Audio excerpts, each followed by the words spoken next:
Good day everyone, this is my Internet of Things reaction video.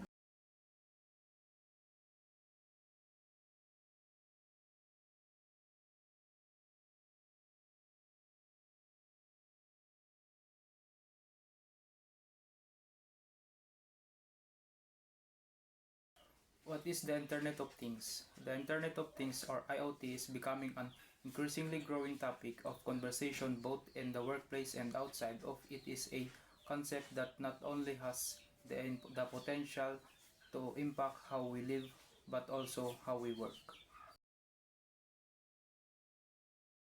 Ang IoT ay nangangahulugang Internet of Things na tumutukoy sa isang network ng mga physical na device na naka-embed na may mga sensor, software at connectivity na nakagbibigay daan sa mga pang-araw-araw na bagay tulad ng mga appliances, sasakyan at kahit na mga gusali na nangongolekta at makikipagpalitan ng data sa internet na nagbibigay daan sa kanila na masubaybayan at makontrol ng malayuan na mahalagang ginagawa silang matalino ng mga device.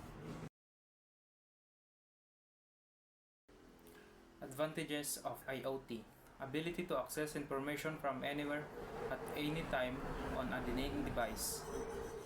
Kakayahan na mag-access ng impormasyon mula sa kahit saan o anumang oras sa anumang device.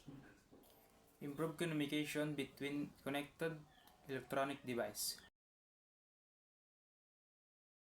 Disadvantages of IoT: as the number of connected devices increases and more information is shared between devices, the potential that a hacker could steal confidential information also increases. Provide person insight. Could they use IoT in their daily life? Why or why not?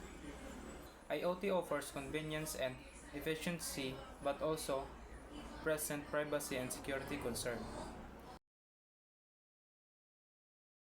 Final opinions: is IoT good or bad for society?